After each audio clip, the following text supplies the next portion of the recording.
art is skillful expression. That's the definition of art. Sure. So an artist has developed a skill to express an idea that they have in their head, a subjective idea that they have in their head. Mm-hmm. They're so skillful at their craft that they can express an idea. A great artist. A bad artist isn't as skillful, and so there's a mismatch between what they're trying to express and how they express it. Right. And so the way to judge good art is, what were you trying to express, and then how skillfully did you express it? And it's a good definition, but I think that definition applies very broadly. Well, yeah, You know, extremely broadly. well, and to a degree, though, it is like art is a really broad field. It is subjective, but that is the definition when you look it up and you say, okay, what is art? Sure. And the reason why I like to highlight that is because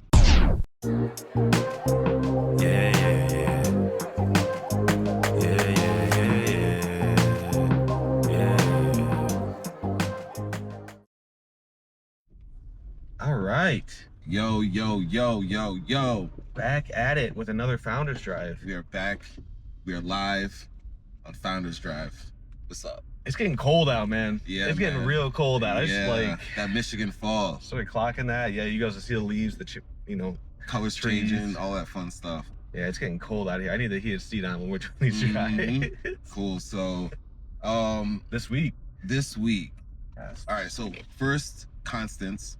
We have some code being deployed out, some bug fixes, some updates to the checkout process. Specifically on mobile. Some mobile updates, exactly. And check it out. You'll I think you guys will be happy. For the people that have been on Constants, and then for the new people who don't even know what Constants is. That's right. Constants is a platform where you can earn your first $1 online. It's an alternate for work, really. I mean, I think we've been updating our pitch deck on Constants. That's a big thing this week too. Yeah, yep. And maybe we talk a little bit about some of that stuff that we learned in the super secret Founders Drive on Constants. Yeah. And so, but going back to what Constants is, it's a platform that's largely aimed to help people explore digital entrepreneurship, specifically people that are creators that have content online and that can that want to leverage that content and make money online. Right. And a lot of what we talk about is just the value in investing in your interests, the value of profiting off of your passion, and looking at work as play, productizing yourself. These are themes that come up a lot on this Founders Drive podcast, period. And, if people that have been extremely successful in their professional careers keep saying this, we're like, oh, maybe there's something there. And so Constants is a way for people to take that step, that first step, that 0 to 1 entrepreneurship, getting your feet wet, like we say, earning that first $1 online. Yep. One of the themes that we've also been talking about is how everyone has an offer to make. You just have to learn how to make that offer. And that's what we really want to push, because we were doing some research again for our pitch deck, and we saw that like the Senate is now estimating that there's 100 million jobs estimated to be lost, and government's always behind. I think that number is much higher. Right. But 100 million jobs in the US is nothing to scoff at. It's nothing to laugh at. And so in order to be able to earn money, the traditional route just isn't going to work. There's too many efficiencies that are being brought in by AI. There's still going to be people, but there's going to be less people that are needed to manage the same amount of work. Yep. Where it might have been 100 before, it might be 20. So it's not it's not AI that's taking your job. It's really a person using AI that's taking your job. And that's something that, that we made Constants for. And so check it out. What we do is we help people organize their ideas with productivity tools. Yep. And so that just looks like being able to like capture ideas through some of the software that we've introduced, being able to workshop those ideas through a workspace that we've introduced, but then also being able to monetize through some of the tools that we've made it really easy to streamline that whole process. So we help people organize and monetize their ideas because we believe that everyone has an offer to make. 100%. And this might sound like some woo-woo, but what I wanted to say here quickly is that like most people don't think it's going to happen to them. Most people are like, oh, this is going to happen to me. Oh, not me. But And we might be a little bit ahead of that time in terms of like when the impact is really going to hit you guys here at home, but start early. Start as soon as you can so you're not left behind if and when this thing does happen where, yeah, those 100 people aren't going to be needed in the office. You only need 20 people with AI to do the same output. Yeah. So start early and yeah, check us out. On that note, though, I'm not a big fan of predictions because that can get into the woo-woo territory. That woo-woo territory.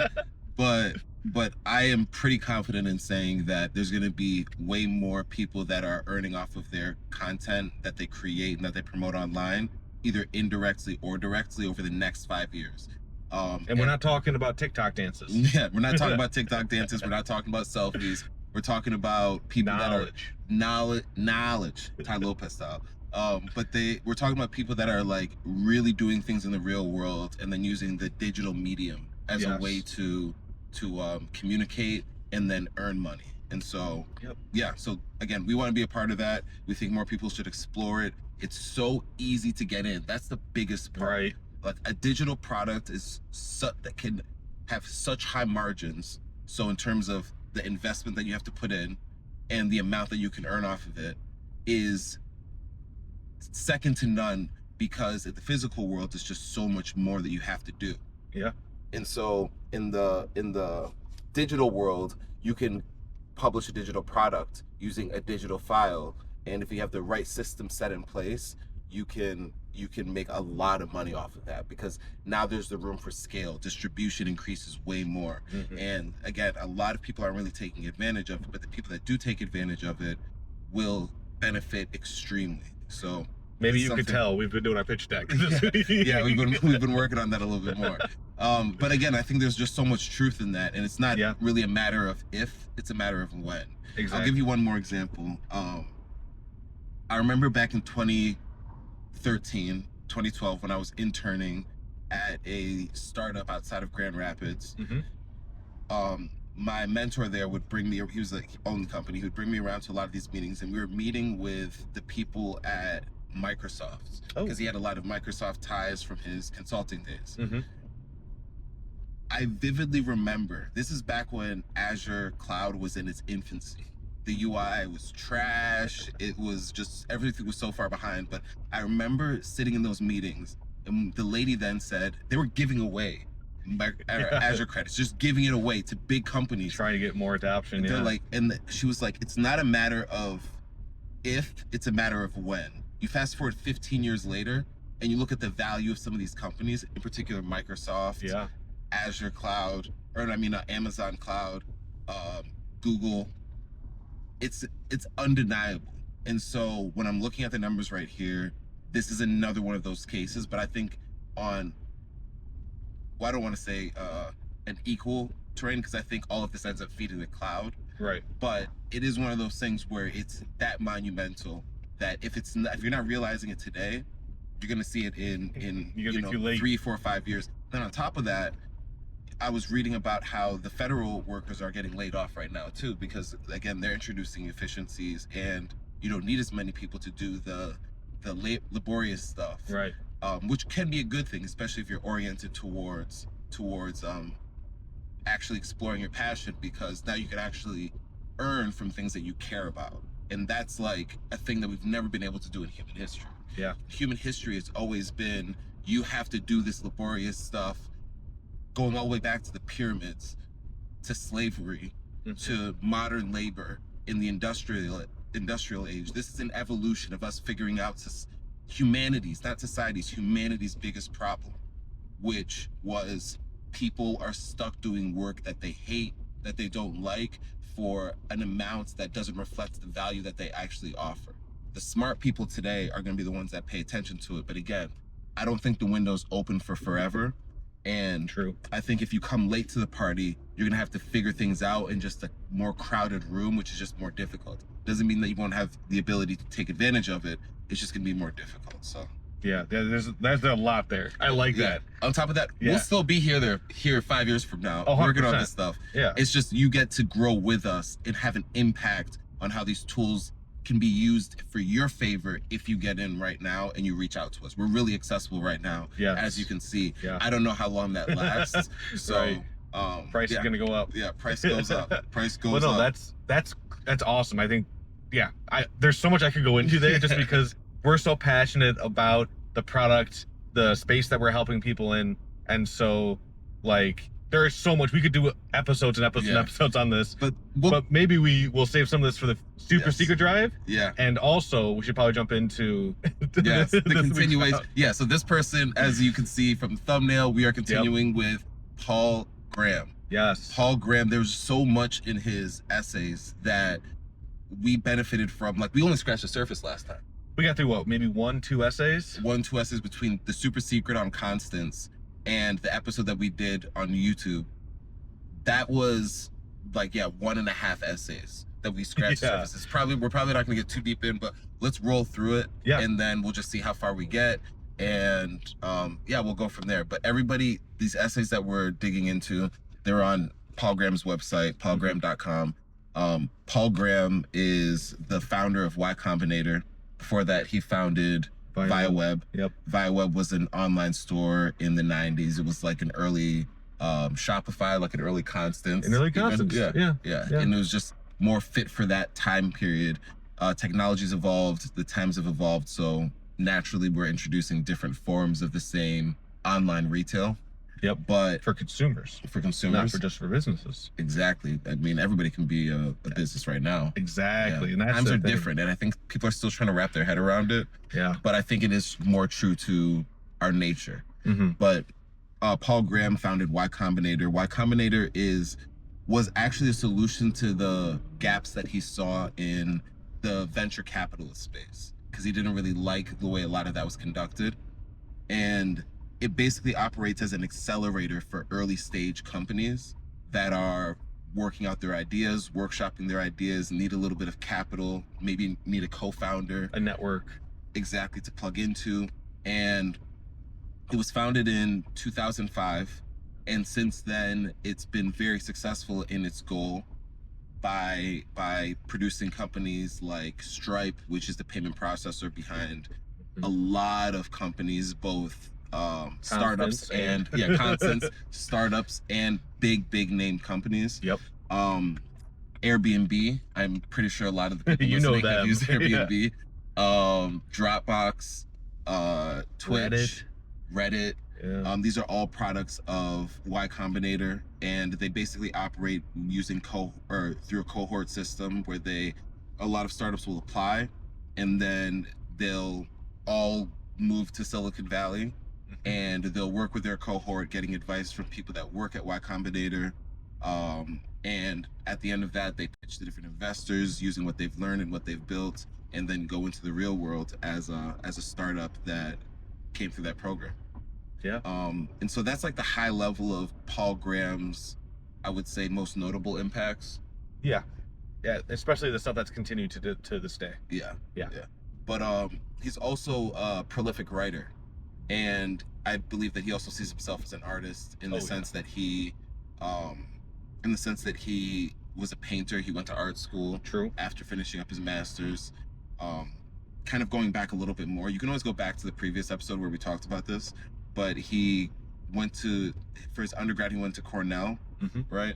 Cornell, graduated with a degree in philosophy, and then for his master's and PhD, studied computer science at Harvard. Yep. And then went to art school, and then like I said, started the company Viaweb, and then that turned into his writings, and then Y Combinator.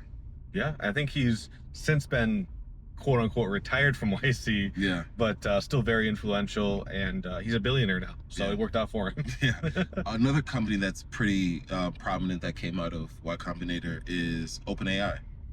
That was funded through the research arm, not through the acceleration program, but a notable character in OpenAI is Sam Altman. He was the president of Y Combinator. The first one after Paul. And then he ended up going and opening up OpenAI, and then the rest is history. So. It's currently history. Yeah, we're living through it right now. Yeah, it's wild. But I think today, let's jump into a couple more of these essays that give just tidbits and tricks and, just a good game for like startup founders and just people in general. Yeah. Because some of the stuff we're going to talk about today you don't have to be in a startup or in startup land Mhm. to get benefit from it. This is Of just course. overall common sense stuff that Mhm. should be more common. Of course. So let's start with one that I think both spoke to us is copy what you like. Yeah, that one's a really good one.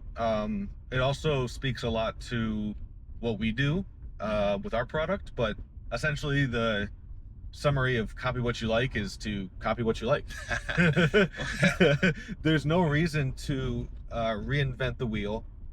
Specifically, if we're talking about like a UI or some kind of process you have a user go through, there are really, really famous companies out there that spend hundreds of millions of dollars on their UI UX, Mhm.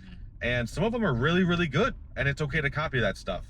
Not word for word, but the process and stuff like that. Yeah, and by UI UX, user interface, user experience, Yep. it's part of the design of a website, but that can also be applied to non-software related Exactly. fields. I'm gonna read a couple excerpts, and then we can kind of go back and forth before we Sure. move on to the next one. So one of the things that I pulled out here says, how do you avoid copying the wrong things? Copy only what you genuinely like. That would that would have saved me in all three cases. I didn't enjoy the short stories we had to read in English classes. I didn't learn anything from philosophy papers. I didn't use expert systems myself. I believed these things were good because they were admired. So a little context there is he sets up the essay by talking about his experience going through grade school and elementary and then going into college and then graduate level classes. Yep. Where he was just copying things for the sake of copying things because they were admired by other people, Yeah. not because he genuinely liked them. And in all three cases, he always fell short in terms of the ultimate products that he put out. Mhm. It always fell flat because there was something missing. He talked about how in like English classes, he was reading things or he was copying things that were never anything that he would actually put out in the real world. In the philosophy classes, he was talking about how he was copying things that didn't really have a substantive argument. Mhm. And because of that, his words never really had a substantive argument. It was things where it was like, and by substantive, I mean, it wasn't refuting a claim. It wasn't pointing out somebody else's claims and giving it context in terms of other arguments that were being made. It was just kind of operating in its own silo without any real grounding or foundation. Those like first two tiers of his disagreement Yeah. pyramid. Yeah. So it would always fell a little bit flat, at least in the sense of what he was looking at. Then he also talked about how there was these papers that people were putting out that were supposed to be professional papers, but they were just fluff papers on purpose, Yeah. given by like people that were in scientific fields, but they were just writing something to get something out there instead of actually trying to make a statement and say something. Right. And I think that's a big difference between his arguments, Paul Graham's writing, and other people's writing, is that it always seems like he's trying to get at something. And so Yeah. that's why there's so much value there, because he's refuting an idea, he's making a stance, and he's offering value that way. Yeah, and that's like you said, the reason why they're so valuable Yeah. is because there's actually stuff in there. It's Yeah. not just writing for the writing's sake. And he'll be like, that's wrong, that's right, that's wrong. And whether or not we agree, and we'll get into one that we both don't agree on, Right. but whether or not we agree, we know where he stands, and that's value in and of itself. Me and you had to talk off camera about this, where we were like, sometimes just making a claim is valuable in and of itself. Yeah. Because it tells you something about the world. It tells you about what people think, and that's a reference point that you can use to either gauge your own thoughts or agree with the thoughts that people are putting out there. Yep. Really good for putting your content in the world is to make a stance, to have something to say, with not just going with, you can go with what everybody else is saying, but like have your own personalized opinion on that stuff, and don't just parrot back what you're seeing on Twitter or something like that, just because you're not adding to the discourse of the human experience. And on that note, there's an essay that I read over, I took some notes on, that I want to get in on the super secret Founders Drive. You can find that on Constance, by the way. But when we get into the super secret founders drive, there's a paper that he wrote called How to Think for Yourself. Yeah, I like that one. And based off of what you're just saying right there, I think it's worth getting into. So check that out on Constance.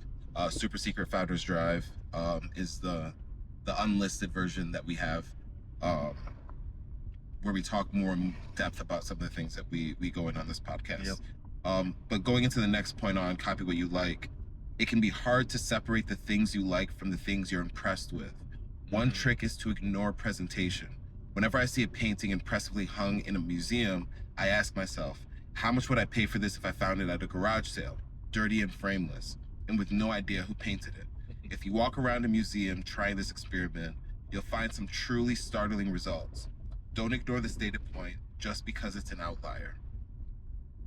I think that's pretty self-explanatory, but it's like almost framing what you're looking at in different ways, interrogating what you're looking at, to really get to what you think is important about that piece and what you like about it. We talk about this quite often here too, is like consuming with intention. Yeah. Just consuming an artwork, let's say in a museum, with the context that, oh, you know, someone you don't know that was famous in the 1800s painted it, and it's in this beautiful framing. You're kind of letting that intention be, you're subjected to the intention of the museum. And you should be honestly looking at it from your own perspective of what's your intention to consume that. And if it is like, hey, do I actually like this? Do you like it for the reasons that are around the thing, or do you like it for the thing itself? And so, you know, just like we've talked about this multiple times, just consume with intention. Instead of letting other people decide that intention for you.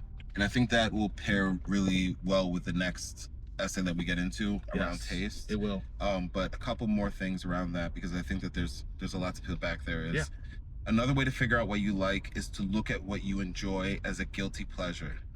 Many things people like, especially if they're young and ambitious, they like largely for the feeling of virtue in liking them. 99% of people reading Ulysses are thinking I'm reading Ulysses as they do it. A guilty pleasure is at least a pure one. What do you read when you don't feel up to being virtuous?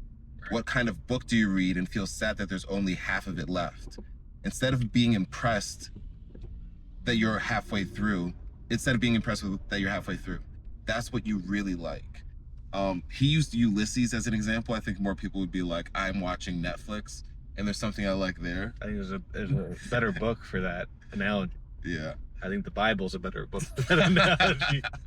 But yeah, no, Ulysses is good too. You know, you're intelligent, you're a scholar. Yeah, exactly. Ulysses, yeah, pull that back. There's probably, like I said, more important books that you could use the same analogy for. I think so. One, I'll throw this out there, is one thing that really fascinated me. I don't really like a girl I was dating in the past. We would watch some of these Netflix dating shows. The Netflix dating verse. And the thing that was so fascinating to me about it, because it can, on one level, it's brain rot. It's a reality TV. Yeah, it's brain rot. But on a second level, it's a social experiment, a compressed social experiment on how people will react in certain circumstances. True. And so if I were watching it regularly, like if I was loving it right now, I would be like, and I was trying to take his advice here, what's the guilty pleasure that I'm watching? Part of it is like, okay, relationship dynamics, social dynamics. If I want to really make it work for me, relate it to other circumstances. Yeah. And use that as a catapult to delivering value or uncovering value and finding out what I like about that thing. So, and then if I copy what I like from that, it's like, okay, copy the things that I'm learning. What do I like? What don't I like? And derive some type of, takeaways from it. Make it productive. Consume it with intent. Yes, absolutely. All right, going on here. Even when you find genuinely good things to copy, there's another pitfall to be avoided. Be careful to copy what makes them good rather than their flaws. It's easy to be drawn into imitating flaws because they're easier to see and, of course, easier to copy too. For example, most painters in the 18th and 19th centuries used brownish colors. They were imitating the great painters of the Renaissance, whose paintings by that time were brown with dirt. Those paintings have since been cleaned, revealing brilliant colors. Their imitators are, of course, still brown. Copy shit, you're gonna get shit. That's true. Yeah. You know? Yeah, that's a little harder to put into like a software development aspect, I feel like, because if you copy a bug, it's pretty obvious it's a bug. Yeah. But no, especially in terms of like taste, that's I think where it becomes very valuable. Well, I think in the software development front, it's very easy to copy things that were done as a workaround. So if I'm looking at the website and I'm trying to reverse engineer, or if I don't reverse engineer it correctly, or I'm just blindly copying things that I see on there, like layouts or whatever, sometimes somebody's like, we just hit a deadline and we couldn't actually implement what we wanted. True. And if you're just looking at it, you're like, oh, that's a design choice. Or that wasn't a design choice. That was a necessary thing that just happened, that they had to do. That was a requirement. Exactly. Yeah. Or they got the requirement from somebody else. And a lot of this could be like... So yeah, we're talking about software development and how copying some of that stuff, if you copy a bug, you're going to get a bug. Yeah. And a really important thing too is just knowing that there's reasons for why the decision is trying to make that as well. There's reasons for why the product turned out the way it did, and it's not always intentional reasons. Sometimes people get requirements and it's not quite true to the vision of what they wanted to put out there. And so recognizing that when you're copying something, it's critical to know what, like, to copy the good parts and not copy the bad parts. But even more broadly in terms of copying, because I think this opens up a discussion about plagiarism. Sure. And we've mentioned this before in the podcast before, but I always like to tell people, copy the how, not the what. Ooh, okay. And copy the structure, not the content. So if you're copying the what and you're copying the content, it's literally copying and you do that verbatim. That to me is plagiarism. The verbatim part, I think, is the problem. Right. Yeah, because I think it's important that we can both make the exact same argument. The verbatim part is where it becomes like, all right, you're not actually saying this stuff with your own words. You're not actually putting any thought into it.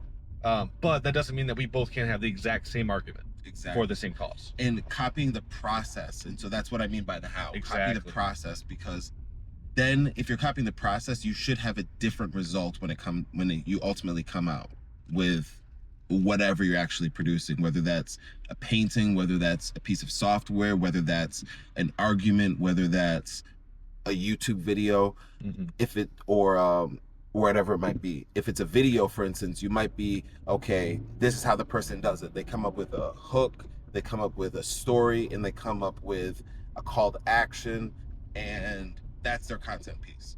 Yep. So instead of copying verbatim word for word, you're now copying the process and you're putting your own spin on the process. And that allows for creativity, it allows for distance, and that goes a long way. Another thing to note with copying is always look back in history. You don't always have to, don't copy your contemporaries, because a lot of times that stuff is washed, or it's too relevant in the moment. Sure. And it's not unique enough. You can fall into that place of, being somebody who's just imitating. But if you go into the past 100 years and take inspiration from ideas in the past, you can open up a whole different world of possibilities in terms of copying.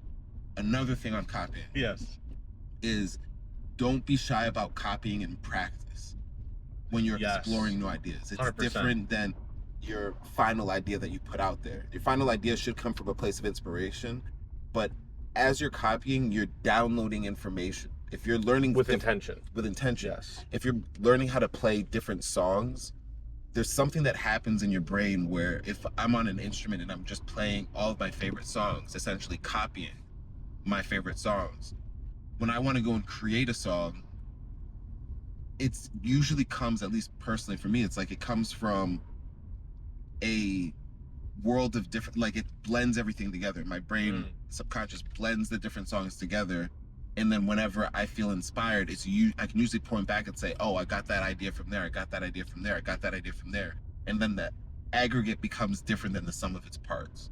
That's interesting, because when I make a new song, my inspiration always comes from meta harmony. So it's interesting how, I mean, you're right, it comes from all the experiences from before. But yeah, I mean, color, synthesis, all that fun stuff. Meta harmony is one of the content creators that we work with through Constance. He's a brilliant guy. Yeah, a genius. Yeah. Check it out. We'll link it below too. Yeah, exactly. But no, I think or you can find him on Constance. Exactly. Yeah. But that's key, right? It's like, it's funny when we're talking about practicing. This really applies really well in music. Yeah. Because you should be trying to practice the great songs. You should be trying to get, that down as a rhythm, instead of just trying to practice only original work. I'll even go one further, and since you said meta, we can keep it a little meta. Is on Founders Drive, we're essentially learning about different founders over time that have been successful and copying their best ideas. Yeah. So that way, whenever we are in a business setting like we are, we can take inspiration from those ideas and come up with unique solutions to problems. Because in business is about solving problems, and we're creating solutions to problems. And so there is an element of creativity and having that be sourced from history's greatest founders and some of the most successful entrepreneurs. There's intention. Exactly. So yeah, we're not just doing this out of random people. Yeah, no, we're learning, but we're doing this in an open source way, so other people can learn along with us. And so, yeah, man. All right. Copy what you like. I like that one a lot. Yeah, exactly. Okay, and as expected, we definitely spent more time on that than initially expected. But go to the next one. Yes. Is there such a thing as good taste? Oh, yeah. So this essay, I distinctly remember reading this essay because I remember thinking, I like the argument, or sorry, I like the conclusion, but I hate the argument. Go into that. I like the conclusion that there is a such thing as good and bad taste. I agree with that premise, or that I guess conclusion, right? Yeah. But however, the way that Paul Graham argues why there is good and bad taste, I thought was completely flat-footed. I didn't really appreciate, I guess I should say, the argument he was making, because he applied a lot of his fundamental thoughts in painting and artistry, like legitimate art, to the idea of, can you have, like, the concept of good and bad taste, the concept of taking somebody who's really only painted for maybe a 101 course in college, comparing them to some of the greatest artworks in history, and saying that, okay, there's an obvious gap here, and so taste, there must be something to explain that gap, which is taste. Yeah. And to kind of frame the argument a little bit here, less excerpts, but I'm going to say a couple different quotes here, and then we'll go for it. So if we start from the premise that there's no such thing as good taste, we end up with conclusions that are obviously false, and therefore the premise must be wrong. That's one thing that he said to kind of frame like this whole idea of like, okay, if we're going to say that, if we want to prove that taste is a good thing, let's try to prove the opposite, and we won't be able to prove the opposite because there's discrepancies in taste, and that just shows that there's a such thing as good taste and bad taste. So if you want to this is another part later in the essay. So if you want to discard the concept of good taste, you also have to discard the concept of good art. Exactly. And that means you have to discard the possibility of people being good at making it, which means that there's no way for artists to be good at their jobs, and not just visual artists, but anyone who is in any sense an artist. You can't have good actors or novelists or composers or dancers either. You can have popular novelists, but not good ones. To me, that was summarized as in the gap, right? If I paint something and Da Vinci or Van Gogh paints something, there is a gap there. Yeah. And something has to explain that gap. Yeah. And so he makes that an analogy to further, or the comparison between art and taste as a way to say that there's such thing as good taste. But to me, that's circular in terms of its reasoning. And I'll get to that in a second. Okay. The next thing, though, this is a little bit longer, but I think it's worth going into, is now that I've explained how to show there's a such thing as good taste, I should also explain why people think there isn't. There are two reasons. One is that there is so much disagreement about taste. Most people's response to art is a tangle of unexamined impulses. Is the artist famous? Is the subject attractive? Is the sort of art that they're supposed? Is this the sort of art that they're supposed to like? Is it hanging in a famous museum or reproduced in a big expensive book? In practice, most people's response to art is dominated by such extraneous factors. The other reason people doubt that art can be good is that there doesn't seem to be any room for the art, seem to be any room in the art for this goodness. The argument goes like this. Imagine several people looking at a work of art and judging how good it is. If being good at art really is a property of objects, it should be in the object somehow. But it doesn't seem to be. It seems to be something happening in the heads of each of the observers. And if they disagree, how do you choose between them? At the end, he then goes, the solution to this puzzle is to realize that the purpose of art is to work on its human audience, and humans have a lot in common. So there's a lot there, mainly around why people don't think that this whole taste thing exists. And a lot of it comes down to the subjectivity of it. And the other part is that there's just a lot of disagreement in general, so it must not be a thing. I think that's an interesting, because I agree with that art should be working on the minds of the consumers. That I think is 100% true. That gives art the subjectivity that it has. Okay. I also believe that that's not a good argument for why taste exists. I think there's a lot of context to consume art, and so using art as a way to show that there's a concrete objective value of taste, to me, falls flat just because art is so subjective. Yeah. There's so much subjectivity there. It's hard to put any kind of accurate measure and say, yep, for an objective reason, this has better taste.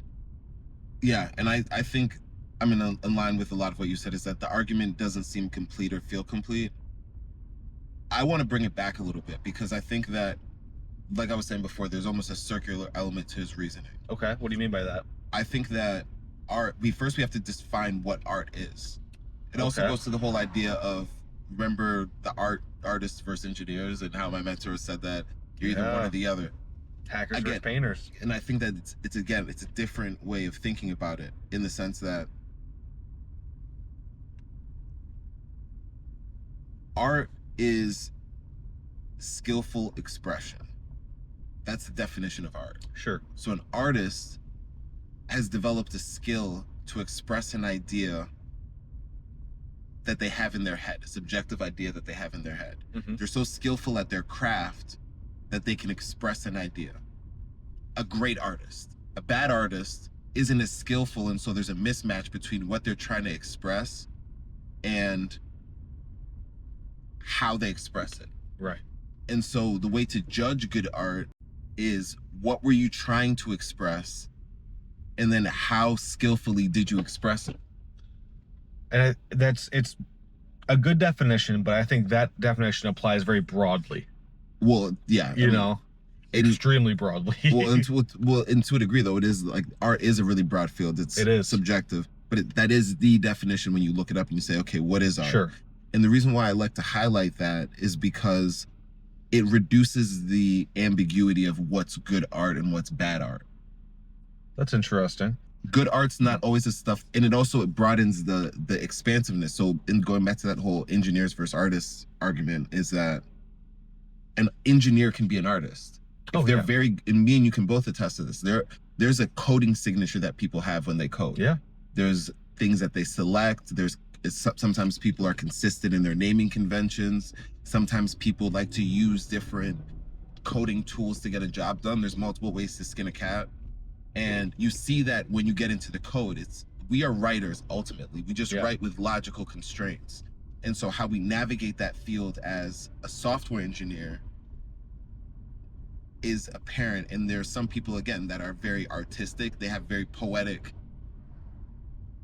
let's say, poetic solutions to problems, coding challenges. Some people over-engineer when they don't need to. Exactly. Some people can do something without even doing anything. They're removing things. Yep. And that's, I would like to say, the sign of somebody who's more skilled, is they know when to remove things. It's not always add. And when they add things, it's very elegant, in the sense that it's very simple, short, it's to the point, targeted, and it fixes the problem.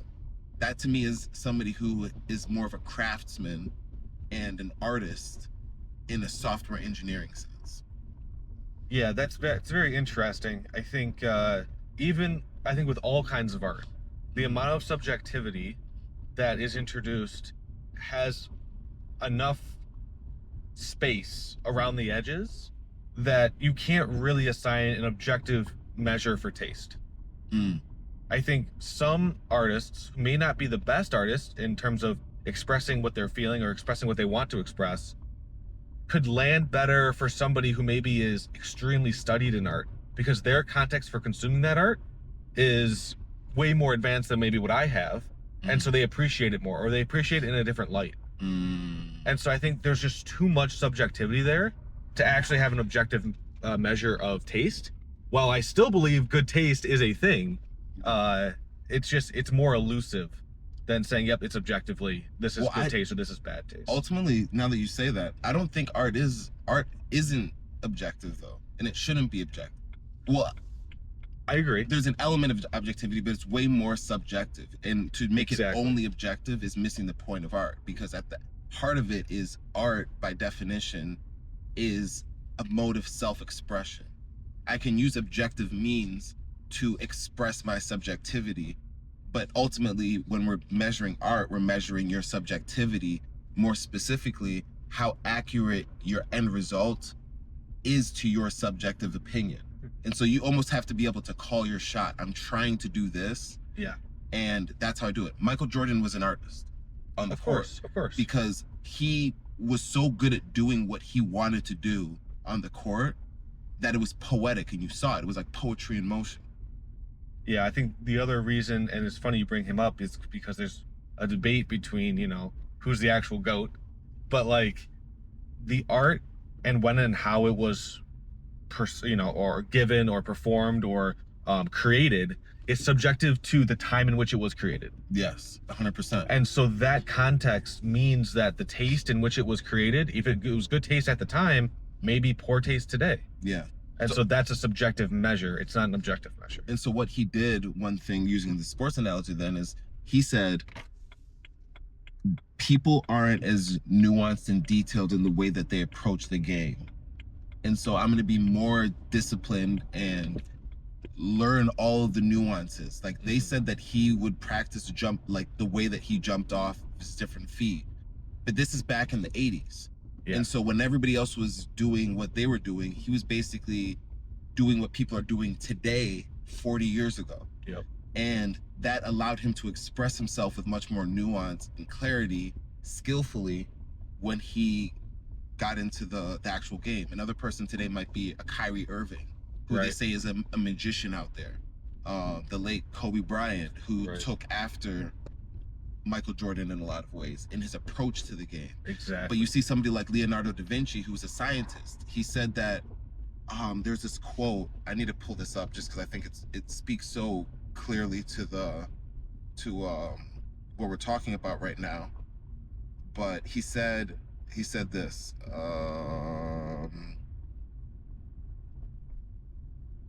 Let me find it. The human foot is a masterpiece of engineering and a work of art. Yeah. And it's both. He was designing military apparatuses, but also painting the Mona Lisa. Yeah. He was trying to express what he was seeing. And I think the fine arts really, because the connection is so close to the subjective and what you're trying to, and then the end result. Right. In terms of what you express, it's easier to see the art in that. You don't really see the art in engineering because it's so far removed from the initial designs and prototypes to what people ultimately end up consuming. And for me personally, that's the measure of good taste. Is if I can appreciate the art in it. If I can see that you've put the amount of hours that it takes to be competent, and you understand what's happening at a level that may be beyond my understanding. Yeah. I can appreciate that as you have good taste. But to me, good taste itself is subjective and temporal. So let's go back into and maybe we finish on this note just because we're getting up there right now. Is the good thing about, so one thing that I think about with taste is the selection amongst options. Okay. So yeah, how do you define taste? And so if I'm looking at taste, is it's the ability to spot nuance based off of by a measured criteria. So I think as you Okay. become more skillful, you start to understand the nuances, and you start to understand the the you start to understand the nuances between different options. And you develop a sense of taste when you can almost justify your decisions about why you're selecting one over the other. Me and a friend were talking about this, but I think Rick Rubin also talked about this. Yeah. He says that He's got pretty sometimes, good taste. I mean, because I think he allows for the exploration of different options. He'll say, sometimes you have to go through and record a song 100 times to understand that the first option was the best one, because you need context and you need perspective. Exactly. My brother sent me this clip of a writer. His name is Quentin Miller. He's a rapper.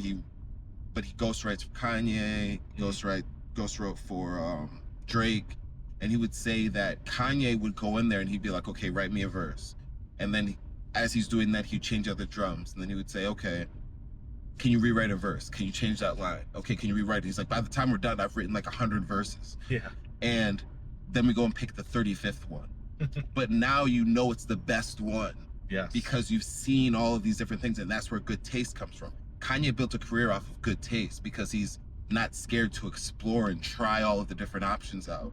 Not scared to go and say, no, we need to go and redo the drums. We need to go and redo the melody off of that. Yeah. Hey, Timbaland, can you come in here and change this? It's not quite doing what I want it to do. Most people stop after the first option and they don't explore, and so they're limited in the things that they're actually tasting. It's like going to a wine tasting and only tasting one thing. You don't know which one you like more because you haven't explored your palate. Right. And you haven't broadened all the experiences that you have there. And so to me, taste is context. It's synonymous with options, context, and perspective when we think about taste. And I think in the age of AI, as we're inundated with more and more options and we have systems that just tell us what to do, there's a benefit to that. Right. Especially in automating routine processes. Taste becomes more important because taste is now what differentiates is how do we know what's good and what's bad when we have all of these options here. Yeah. And so the work doesn't stop, it just increases. You have to go through more things to understand what's actually good and what's actually bad, where other people are just kind of taking what's been given to them.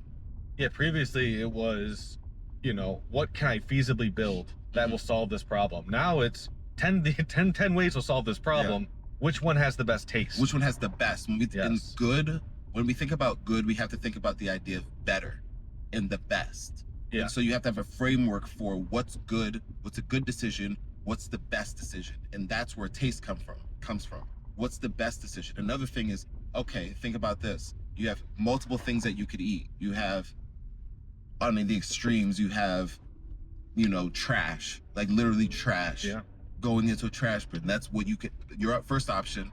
Or you have a, let's say, fast food. Then you've got a 3 Michelin star. Then you got a 5 Michelin star. Exactly. I was trying to get away from the whole like meat because there's some people that are sure. But like so you have a Michelin star restaurant. What's better? That's the extremes of what taste looks like. And what would you actually want to taste? Taste is like it's a term coined after that whole idea. And so what would you actually want to indulge in is a way to think about taste. And I think that the way that he presented it, I didn't really like the essay there. I think it's true. There is good and bad taste. It's just a subjective thing that you have to continuously work at. Yeah. It's not just something you can achieve and then say, yep, I now have good taste. Yeah. And it's based off of objectivity. Your subjective opinion becomes better when you have several objective objects that you can determine your opinion on. Yeah. I like that one. I like that one that I think still gives a lot of value, but stuff that we can actually just have a discourse about. Yeah. So I like that essay a lot. Yep. Cool. And then you want to do one more? Let's go into the super secret constants. All right. So that was good though. I mean, we got through what, 2 of them this week? 2 of them, right? 2 out of 4. We'll probably switch it up to another founder, but I'm sure that we'll come back and revisit, check out his essays. And another thing on taste for the super secret, as soon as we get in there, I'll talk about how I think we can directly apply that to what we're doing and to business and how to look at that. If you haven't already taken it, from here, you can always check it on Constance, because we'll go a little bit more in depth. We'll cover the other how to think for ones. yourself, and Yes. maybe a little bit about how to raise. Which will have some other really exciting discourse on what we agree and don't agree with on some of these essays. Yeah. So check us out on Constance. Throw us a like, comment, and a subscription on YouTube. Leave a comment on any other founders that you're interested in, and find us on Constance if you want to talk with us more. We'll see you next week. Peace.